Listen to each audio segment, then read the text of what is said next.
Welcome to Come and See, your podcast for finding truth in a world of chaos. Brought to you by All for Jesus Living Waters Ministry. With host and founder Richard Case and co-host and retreat leader Kathy Rocconi. Today is our special guest day, where we will hear from a friend of the ministry who will share their insight and stories on truth in this chaotic world. And now your host, Richard Case.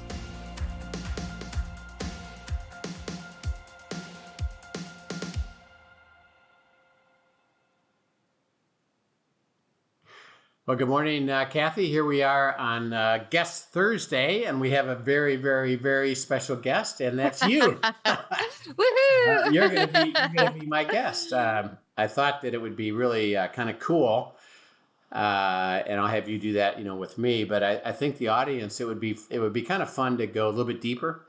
Yeah, absolutely. Into learning you a little bit, and then we can learn about me and just a variety of things. And hey, I noticed. You have a sweatshirt on with Baylor. What's that all about? Yes. So it is March 31st, the end of March, and this is my tribute to bracket busters in March Madness. Diehard Baylor fans around here, and Baylor's men's and women's team both got knocked out in the second round, unfortunately, but that did not change my loyalty. Nonetheless, with that game, my bracket went from a possible number. Do you do the brackets on those kind of things, like Sure. the fantasy football sort of thing? So yeah, my bracket went from a possible, what was it now? A possible 1,540 points before the Baylor game to a possible 710 after. Yeah. That did not end well for me. And now it's thoroughly plummeted. I have like very few points I can even get. So, but anyway, I am a loyal Baylor Bear fan. Anyway, sick 'em Bears, and your grandson, Josh, is also going to be the same way before you know it. So yeah. We just recently, his birthday, our other grandson, who also he's a tennis player, and he's thinking about if his older brother goes to Baylor, maybe he will too. He's got 2 more years to go. But he's got a birthday coming up, and we just went and bought both of them, which we're going to give to them in a month or two, a bunch of cool Baylor stuff. Oh, fun! And it's a sports store in McKinney that is just strictly college and professional sports logos and stuff. Oh, that's great. And they've got this one really cool thing. It's a big dial of a clock, lighted, and you can hang it on the wall with a bracket, and it rotates. And he had a Baylor one. Oh, that's great. And so he said it's a brand new technology. He just got licensed to do it, and we bought one. He's gonna be able to have it for their birthday, where they can hang it up in their room. We're gonna give it to Joshua. That's so fun. Joshua for his dorm room. In his graduation, and it'll rotate around with a clock, and it lights up, so it's really, that is great. That is clever. Great. Really well, neat. I decided that the March Madness brackets, the way those work, is a perfect symbol of, we talk about chaos in the world. Chaos is what my bracket turned into. Yes. Well, it's one of those years, like Baylor, for example, was projected to make the Final Four. Oh, yeah. And they were, and so there's a lot of upsets this year, all the way through all the brackets. So there's a lot of what they call Cinderella teams, right, that are in the final, what's called now the Sweet 16, which is coming up this next week. And by the time this airs, should all be over. We'll find it'll all be done. Who the national but it wasn't my is. team that won. But it wasn't Baylor, and it's quite fun. The neat thing about when you think of basketball, college basketball, and what they call this March Madness, it's one of the most clever approaches to a tournament that there is, because it starts literally with 64, actually 68 teams now. Four of the teams, they do a play-in, what's called a play-in. Okay. And they can if they win, they get to be part of the 64. And so it's in one weekend, it's 64 that goes to 32, Right. And then the next week, 32 goes to 16. And now 16 is going to go to 8 and then 4.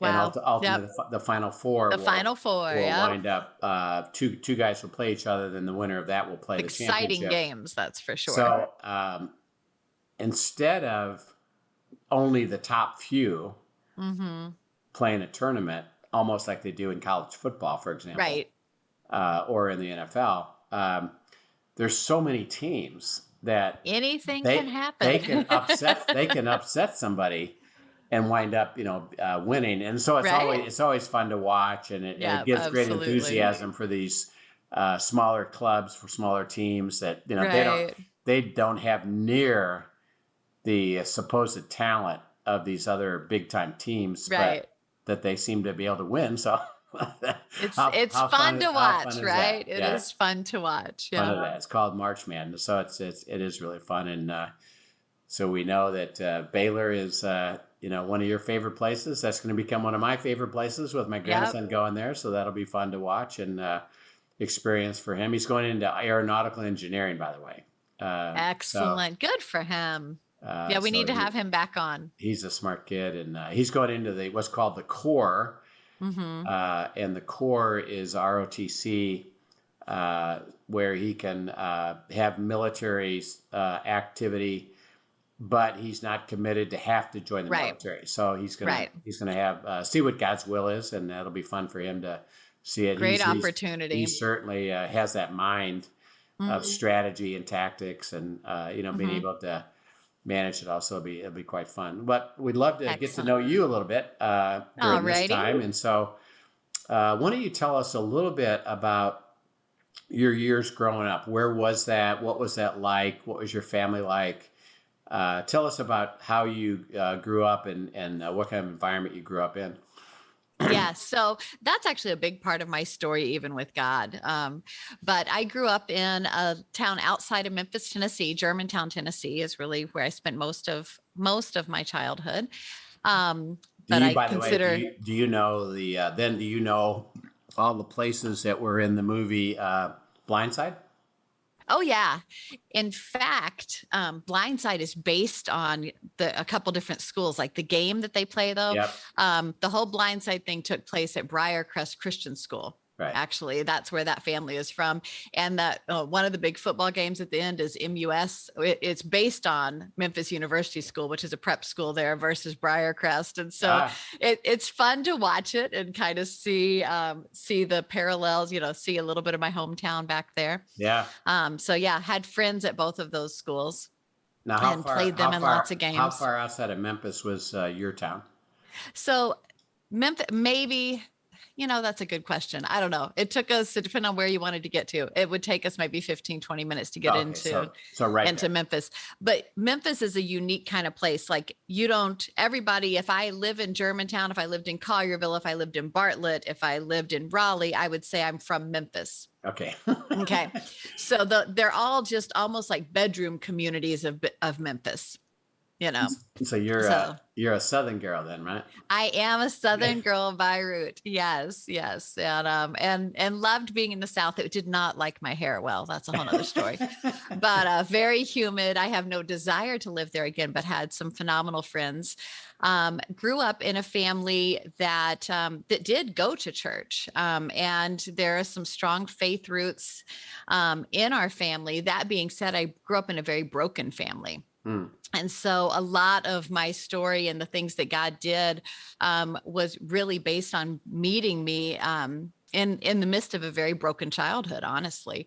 And so I like to say my coming to God is really a but God story, because by all indicators, if you were to look at how we grew up, I like to say sometimes our family put the fun in dysfunctional, but the truth is that sometimes it just wasn't that fun. There's a lot of sad and painful parts to the brokenness, and multiple marriages, multiple fathers in and out. And even to the point that when I was 16, I was actually raising my two younger sisters. Wow. With no adult living in the house.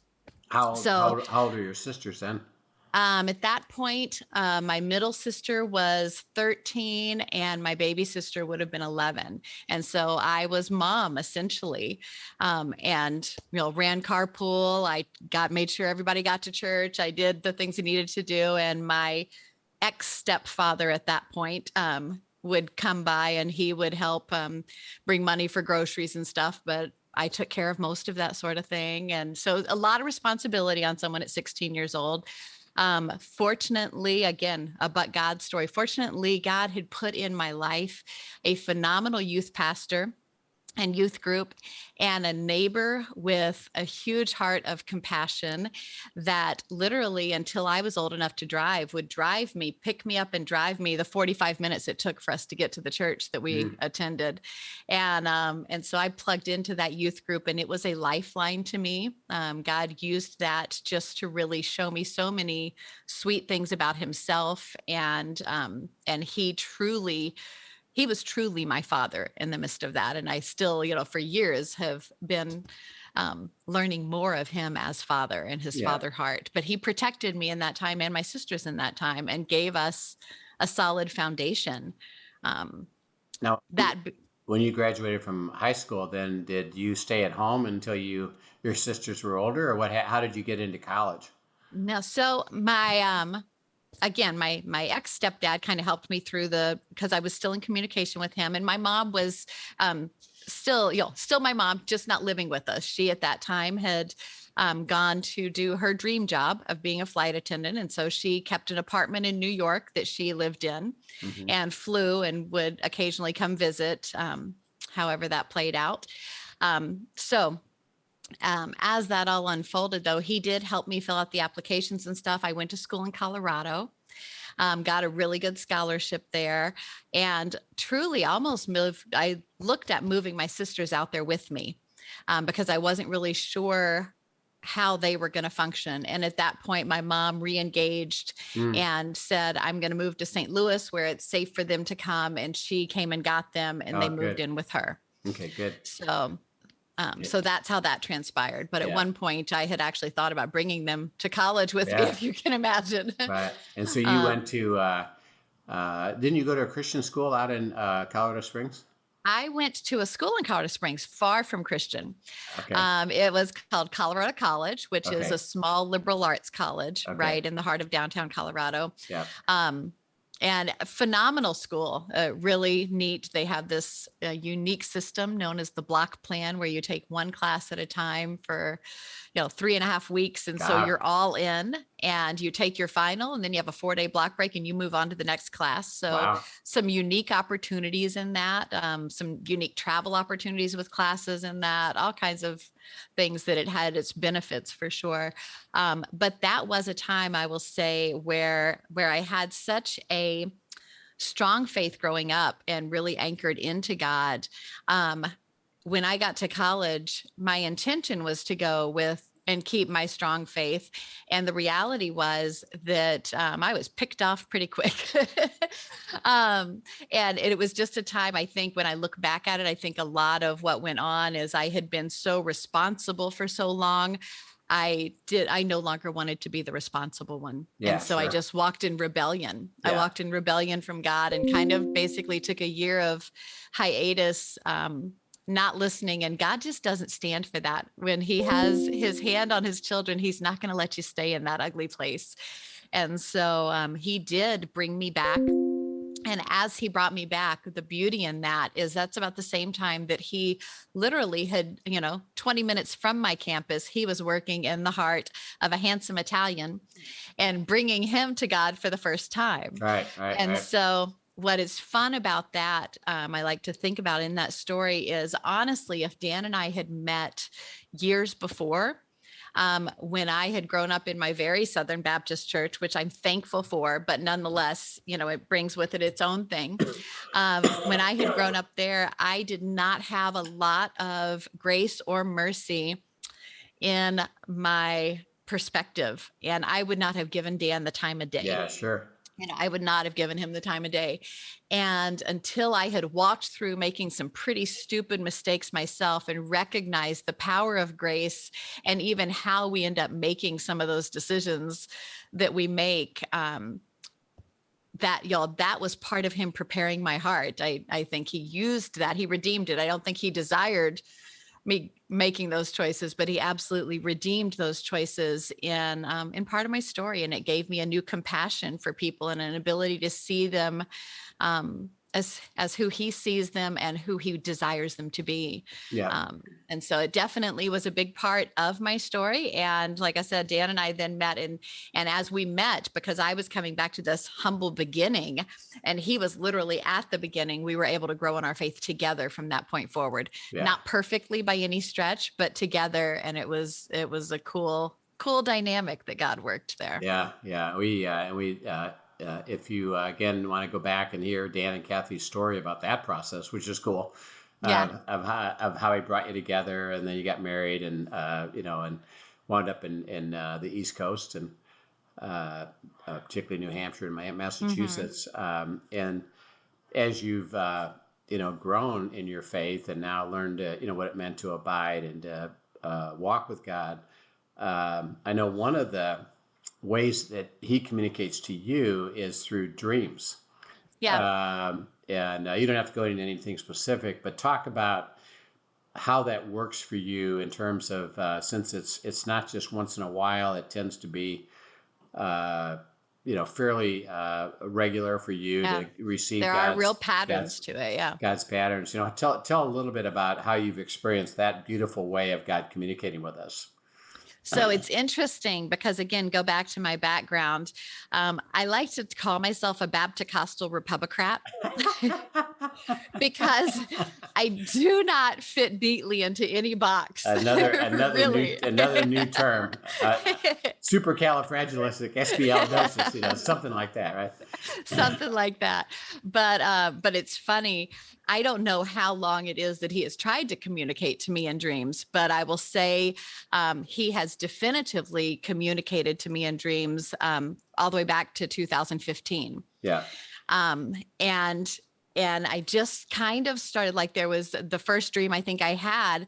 I woke up and I knew I've always been somebody who had dreams, but I just knew in my heart there was something more to that. And it was like he prompted and said, "Could you please pay attention?" And so it prompted me to write it down. And so I did. I actually went and sat and wrote that dream down. And I'm like, God, what is that? And at this point, I haven't even learned abiding from you or anything, And so I'm just like, asking, what in the world is this? What is it you're saying? And he would continue to just unfold things. And then the more I pressed in and asked him, the more I found myself able to differentiate between what was a bad pizza dream, is what I would call it, and what was something that he was literally saying, no, pay attention to this, write it down. And since that time, he has grown me in that. And I honestly think for me, because I am mom, wife, high capacity person that tends to do a lot of things, that it is a sweet way for him to communicate to me when the rest of everything is shut off. That is when my mind is completely shut off and he can simply come and speak truth and show things. And so I have learned, a lot of times in the middle of the night, I'll wake up and something will have occurred, and he'll even sometimes it's not even a dream. Sometimes he lays a verse, a particular scripture. I don't even know what it is, but I woke up the other night and he said Ezekiel 44:4. I'm like, oh, okay. I wrote it down and I'll check in the morning when I abide. I didn't need to know what it was even right then. I'm just like, oh, okay, I'll pay attention and let's do this. And so I've learned to be sensitive to that. And then when I talk to people about it, I said, you really can tell there is a difference between a dream that is clearly my random thoughts of the day just spinning, and when he is speaking. And there's almost just this where he pinpoints and he says, no, this is it, pay attention. And so I've learned to do that. I do tend to have more of them in periods of when I'm fasting. And that's doesn't even need to be a food fast. If he has laid on my heart a fasting, fasting from Facebook or something like that, whenever I remove things and make an intentional effort to hear more clearly from him on things is typically when most of my dreaming occurs. Yeah. Yeah. And one of the reason I wanted to share that is that it is a way that God communicates to us. Remember, we have the Holy Spirit. Our consciousness is basically sleeping, not active, but our subconscious, our life is still going on. The Spirit is always there. Right. Can communicate things to us where we can't stop it and we can't filter it. Right. We just record it. And I know as you've gone through it that one of the things he teaches us is that usually it's just a simple message, not super complicated. Just, I want to show you something. I want to alert you to something. I want to give you a heads up. I want to help you understand something. Interesting enough, dreams tend to be lots of detail, but detail that you can identify with. And then he says, here's what this means, Right. which isn't, for you to stop your living, but rather, I'm going to give you some direction, some information, some understanding that I need to have you pay attention to. Which, by the way, and Right. it can be, and you've experienced this, it can be a warning. It can be, hey, by the way, Yep. you need to be careful because something's about ready to happen. So I just wanted to And in encourage fact, everybody. Go ahead. No, go ahead. I was going to say another interesting thing to my dreams, I feel, is it is not uncommon, because he's taught me to write them down, for him to prompt me to go back. I mean, there's dreams that I have had that something will occur and he'll say, go back to your dream and, remember this dream, go back to it. And it will have been years before. And he'll use one piece of what I recorded that I did not yet understand, and he'll bring that to light. Right. And That's then, and so there have been several dreams that I've had that layers over years have been revealed as his timing was for me to receive that. Right. And the one thing you said is that's important is because people dream, and God's way of communicating to you is have a piece of paper or a journal or something next to your bed. So when you wake up with it, you immediately can write down all the detail of it, because we say, tomorrow, I'm sure I'm going to remember this because it's so vivid. You wake up, half the time you don't remember you had one. Right. Or other times, like, yeah, it was something, but I don't remember the detail of it. Well, write the detail down. Ask God to give you an interpretation. Ask your spouse or a friend, and hey, let me share with you can. Yeah, I send lots of dreams to you and Dave. Yeah. And other people can help. And remember, there's no magic to it. And I encourage people, don't get a book on dreams. God doesn't operate with a system. It's personal. It's simple. Ask him and he'll tell you, and it's a beautiful thing. And so I wanted everybody to know, because you have such beauty in that. And you've learned it. It's such a good thing to do. And then one other thing I wanted to catch on before we end it is as you have shared, both you're experiencing, the superabundant life, you're experiencing the covenant. It doesn't mean absence of trouble. Right. We've talked about that. God can restore and fix things. But one of the things that thrills me is that you are actively fulfilling the covenant. I'm going to bless you to become a blessing. You give it away you do retreats, you do discipling. What about that happens that it brings such enthusiasm to you? And in essence, why do you do that? Because a lot of people say, well, I don't have the time for it, or whatever. But why don't you share a little bit about what happens in your life that you are so excited and experience the joy of giving it away?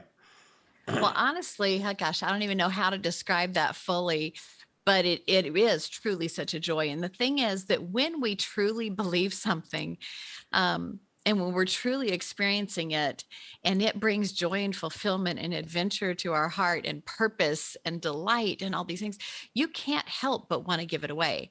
I mean, I think about, you see all these people who are like, I don't know if you follow on Facebook, but I'm always seeing people put their little weight loss journey, and I can't wait to share how I lost 5 pounds. I can't wait to share, how I made a fortune. I can't wait to share. And the reality is that part of the reason that I actually shy away from all of those things is because any time that I have to leverage, or any influence I have to leverage, if I have, and I can't wait to share it, said I can't wait to share Jesus. Yeah.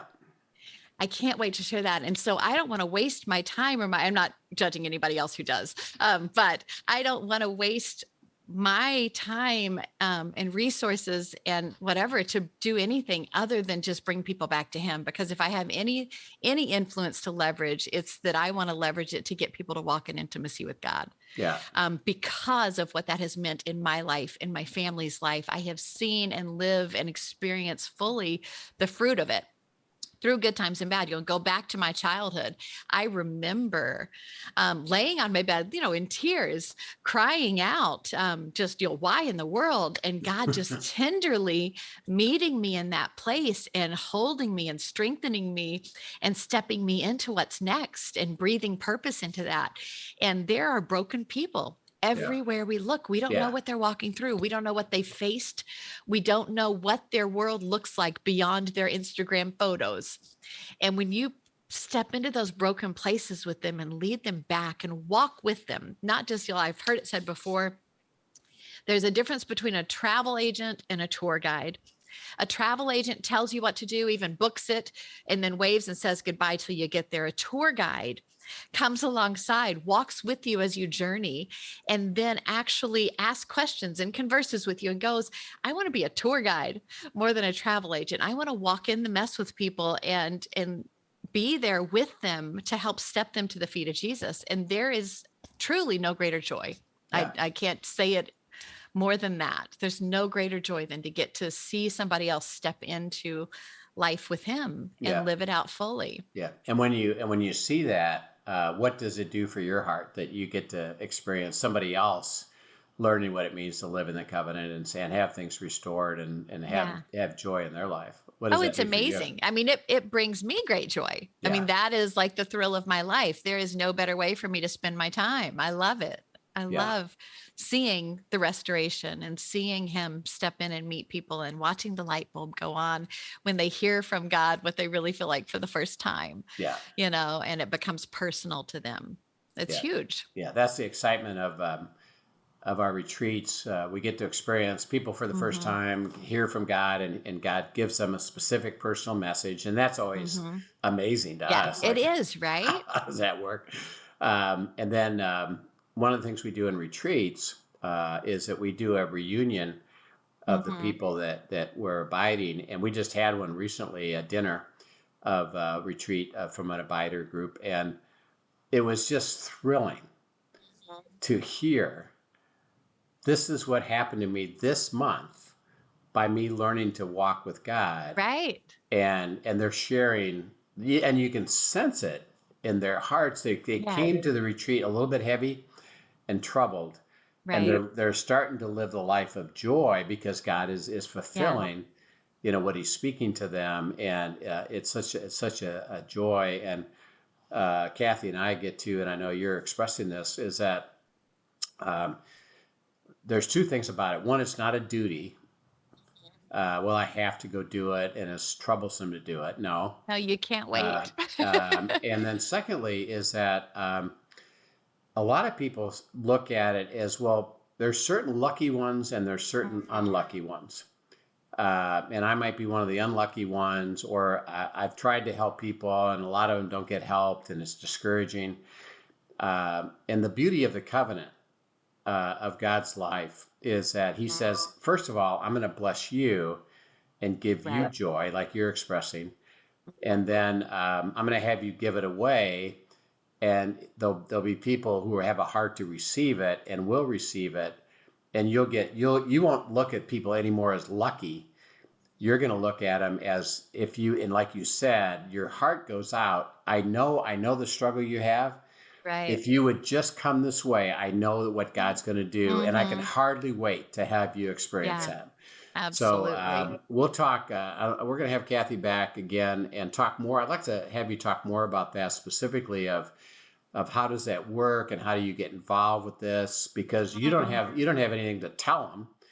Right. You walk with them. Yep. And I'd like to explore that a little bit further. So we will. So Kathy, it's been a real pleasure and honor to get to know and even learn about your childhood, and what a great story of redemption. Yeah, God is good. God is good. You know, it could have gone in a really bad way, and you could have had a oppressed life because of it, but you walked with God, and he's given you the joy. And I am truly a but God story. Yes, absolutely. So we thank you for that privilege, and we look forward to hearing more from you. And I know the audience would love to hear more as well. So, Kathy, I love you, and thank you so much for. All right, thank you do. so much. Thank you. Have a great day, everyone. Thanks for listening. Yep. Thank you for joining us for today's episode of Come and See, your podcast for truth in a world of chaos. Brought to you by All for Jesus Living Waters Ministry. Send us your questions and comments, and tune in tomorrow for more answers to your personal questions about living life in God's truth.